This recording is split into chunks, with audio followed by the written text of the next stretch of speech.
Sabi nga din sa Bible, kung sino yung nagpapakumbaba, siya yung tinataas ni Lord. So, ano pa rin, best principle pa rin sa buhay talaga is galing kay Lord. Lahat naman yan, the gift, the idea, the life, diba? Galing kay Lord. Yes po. Hindi mo na binibilang yung puyat. Hindi mo na Yes po. binibilang yung, Ito po yun. yung mga accomplishment mo. Basta at the end of the day mo nagagawa. Payo is, gawin mo lang kung ano yung gusto mong gawin. Mag-try ka lang na mag-try, huwag kang matakot mag-fail. Kasi every failure, may lesson behind yan.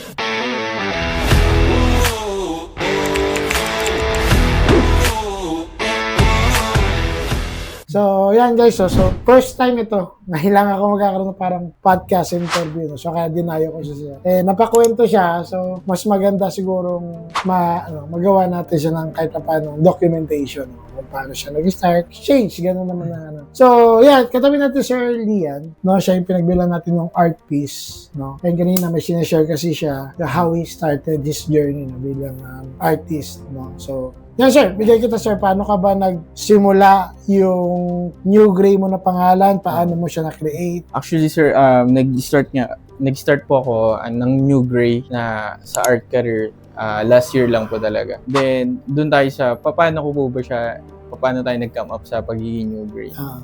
So, noon pa man, since 2022, nagga-gallery na ako. Pero ang gamit ko talaga, yung real name ko as Lian pala sir, ang di ba, ang palaya ko. Ang full name ko talaga, Leandro Sebastian. So yun na talaga yung ginagamit ko noon pa. Yung mga panahon na yung art style ko kasi sir, parang kinakapa ko pa. Pero nag-enjoy ako sa mga bawat outputs na ginagawa ko, sa mga sinasabit ko sa galleries, sa mga shows. Pero parang at the end of the day, parang feeling ko kapag nakasabit na yung painting ko dun, parang hindi ako to eh. Parang may mas pa ako dito, may mas i-improve pa ako at may lalagay pa akong style or signature na talagang identical na ako talaga yung gumawa. Paano mo nasabi na hindi ikaw yung, parang hindi mo piece yung ginawa mo? Sir, on what point? Parang wala akong satisfaction every piece na natatapos ko nun. Parang feeling ko, di ba dapat kapag may pyesa kang na i-release dapat, masaya ka eh. Sobrang saya mo, ganun. Masaya naman ako, pero feeling ko may kulang lagi. So parang gawa ko to, pero hindi pa to yung parang pinakagawa ko. Yun sir. Kasi sir, dati, syempre, dahil nag-uumpisa pa lang tayo. Marami tayong mga artist na nilook up na nasa stage na success na sa buhay, sa pagiging artist, ganun. Siguro, dahil nung time na yun, talagang masyado ako nakatingin sa iba pang mga artist sa mga gawa nila. Siguro na-adapt ko. Normally, ganun naman talaga. Yes, when we look up something, ina-adverize natin. Parang gusto natin, nakukuha mo yung concept nila. Yes po. Parang pag nakikita mo yung piece nila, maganda kasi ito yung gumawa. So, ang nangyayari ngayon, parang nakaka-copycat natin, not knowing na at the end of the day, parang hindi ko gawa. Yes. Parang ganun ba yung napipil mo? Parang ganun. Siguro normal siguro sa mga artist talaga.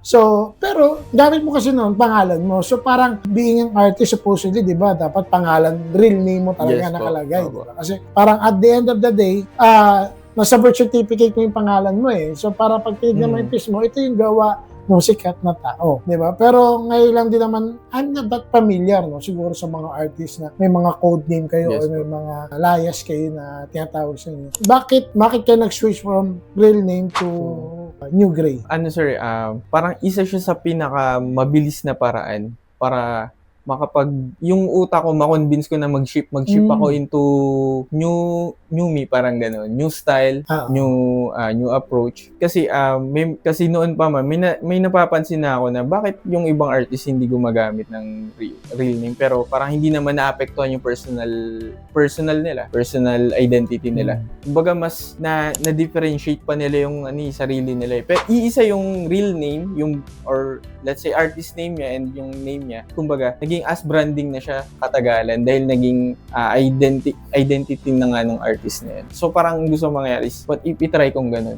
Kasi naman ako, nasa point naman ako ng buhay ko na may gusto ko i-try na bago. So which is yung, ito nga sir, yung new style, new approach. Kasi, pero yung changing sir dun sa new style, new concept, new name, mas nakuha mo na ngayon yung hilig ng tao. Yes po. Parang mas nagustuhan na rin. Kasi ganun din naman when I look into art, mararamdaman din ng buyer or ng collector na talagang there's a passion Yes po. in the art eh. Diba? Yun yung kasi ako as a buyer mo, first time buyer ako, yun yung naramdaman ko eh. Hindi sa pagpa-plastic or what. Mahal. For me, mahal na yun, no? Yung Yes po. bigyan mo sa akin price. Kasi, kumbaga, let's admit, maraming lumalabas na mas mura. I don't know, hindi ko, din. Siyempre, marami din art online, di ba, na nabibili. Print mo na parang ganun eh. Pero siyempre, yung iba pa rin yung gawa talaga Yes po. na there's a meaning behind it. Yes. Eh, no? So, changing on those concepts, mas nakuha mo na rin yung hilig mo at may mga nakakagusto. Sabi mo nga, may nangongolekta na ng pieces mo, di ba? Yes po. So, yun, nakuha mo na rin yung passion mo doon. So, kamusta naman yung pag-switch mo, yung naging linya mo from 2022 to 2025, anong nangyari? Sir, yung pag-switch ko talaga nun, sir, di ba last year lang po yung nangyari. Actually, talagang nakaka-mind blown siya na kung tutusin yung sa totoong journey ng artist, ang tagal po talaga ng resulta bago mo makuha bago may maka-appreciate sa gawa mo. Kumbaga, ang nangyari sa akin, parang nabibilisan ako. Nagtataka ako, ba't ang bilis eh? Kasi sabi ng iba, greatness, di ba? Matagal yan bago ma-develop. So parang hindi ko naman sinasabi na great na ako, pero ang bilis na magkaroon ng resulta. Sabi ko, ituloy-tuloy ko kaya to, ano kayo mangyayari. Parang yun yung nasa isip ko eh. Hindi para i-please yung ibang tao, kundi yung binigay sa akin ni Lord na idea, kasi hindi naman lahat ng tao na mabibiyaan ng good idea. So sabi ko, naniniwala ako na good idea yung binigay sa akin ni Lord. Pero nasa sa akin na lang kung paano ko siya i-execute. In what way? In what approach? Tinry ko lang, sir. Kasi gusto ko rin naman talaga ginagawa ko. Like yung na-develop kong style, develop kong branding. Nagustuhan ko talaga siya. So parang kahit mapuyat ka, 24/7 mong trabahuin to, okay lang, hindi mo ramdam yung pagod. Kasi nga, gustong-gusto mo yung output na nagagawa mo. Yun ang Ganun maganda siya. pag you love what you do. Yes po. Diba? You don't expect the result right away. Yes po. Diba? Pero kumbaga ngayon, maaring kumbaga pwede natin masabing nabibigla. Pero let's admit, yung feeling na yun parang normal na. Yes po. Kasi kumbaga, mabili o hindi yung art mo, masaya ka eh. Yes po. Diba? Totoo po. Mabili yan, okay lang. Mabili, hindi, okay lang. Kumbaga, kahit pa paano, yung pera na dumadating sa'yo is parang parang payment for the gratitude na may nakagusto sa Yes art mo. po. Totoo po. No, saka, for me, hindi mo kailangang i-please yung tao. The art will do its work. Yes, sir. Its work. Totoo po.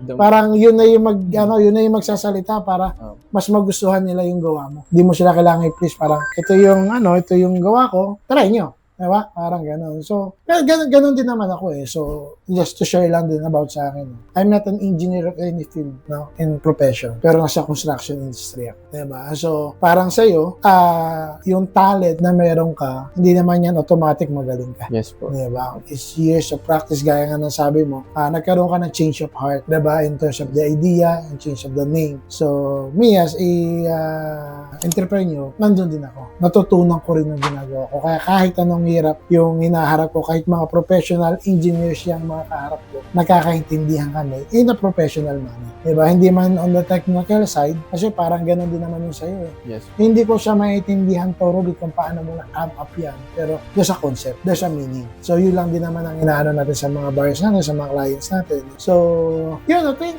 it's a quite good journey yung sa'yo. No? Yes. Kumbaga, being an artist, ang hirap kasi makakahanap ng yung parang stepping stone na tatapakan mo kung saan ka ba tatapak. Kasi minsan hindi ko naman sabihin nagkamali ka kumbaga, hinahanap mo pa Yes, talaga po. yung real passion mo during those days. Kasi ilang ka pa lang, 24. So, 20, I'm expecting kakagraduate mo lang or graduated. Yes po. Ganun nga po. Thank So, you po. Yung mga ganong edad, compared to me, kinakapa mo pa eh.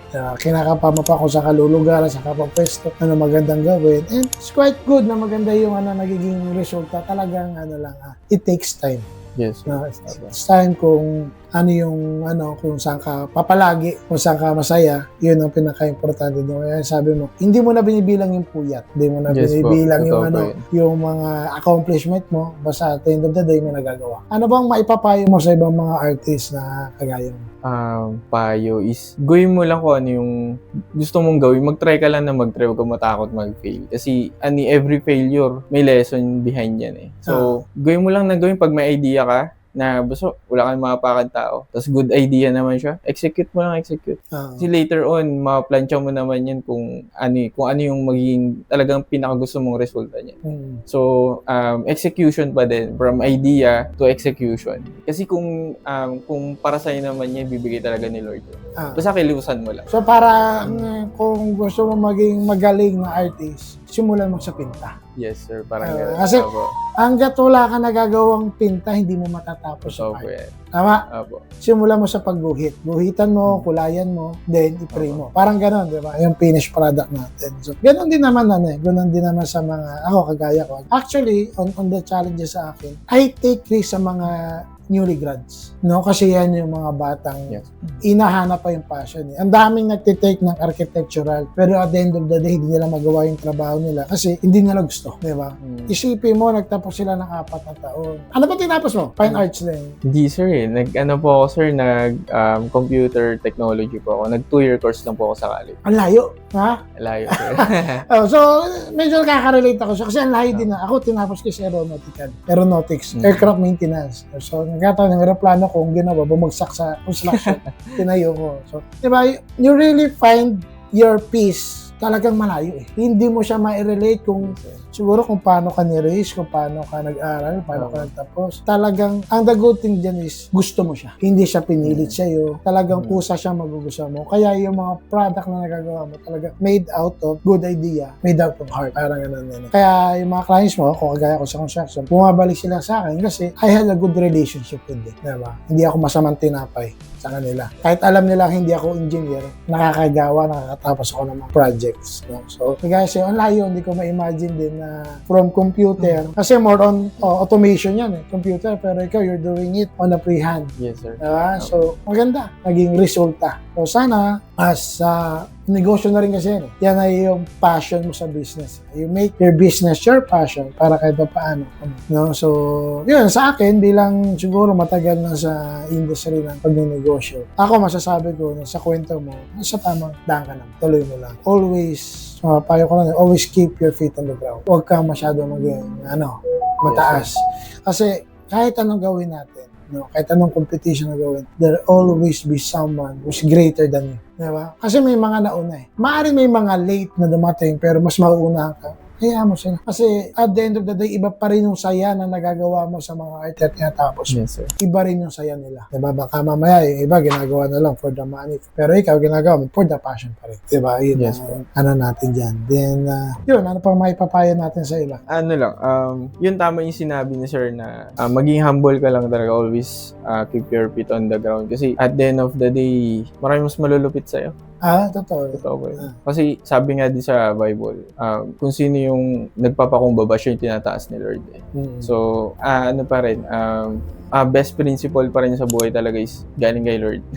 Totoo yun. Lahat naman yan, the gift, the idea, the life, diba? Galing kay Lord sa ita. Yes po. Yan, thank you sir sa time na sa bigla ang aking pag-intervene at panggugulo dito sa iyong studio. No? Biglaan man, sa at least maganda na i-share mo yung experiences mo, nakapag-share din ako sa iyo. Yun, thank you sir sa time, tuloy mo lang and I'll be purchasing some of your works. No? So medyo mabigat din ko sa iyo.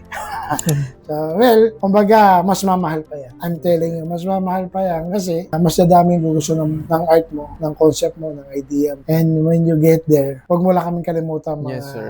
Talagang, mga nag-ano din. Hindi man sa nakalimot, kumbaga, isa kami sa mga pioneering clients mo. Yes po, sir. So, yes, sir. Kundi rin naman po talaga dahil sa inyo po, di ko rin po marireach yun kung kailan man po at kung will po ni God na talaga mangyari. Pero for that time being, how many arts na nasold mo? For 2 years na nag-switch ka? More than 20, 30 na po parang nga. I think that's good. Yes po. Diba? For an artist na pwede natin sabihin, you're selling 2 arts in a month. No? Yes, sir. Oh, maganda yun. Maganda. Soon, pag-aagawa na yan. Diba? Wala nang commissions, more on your work more na tara. works na lang po. Yun ang ating target dyan. Yun, thank you sir ulit Sir, sa time. Thank you so No? much po. Ulitin, dadayo ulit ako dito pag may Yes, bago sir. akong bibili. Maybe next time, sir, mas prepare na tayo. At kung may, ba tayo nun, sir, kung nagpa-podcast pa kayo, sir. Bali first mas podcast okay ko na. to. Yes, sir. Kasi ano lang kumbaga I'm trying to switch on sa channel na kinirate ko. Kasi ang kinirate ko siya more on advices, business advices, life advices, gano'n. Kaya ngayon, kumbaga gusto ko namang switch sa mga... Actually, binili ko talaga yung art mo dahil nagustuhan ko siya.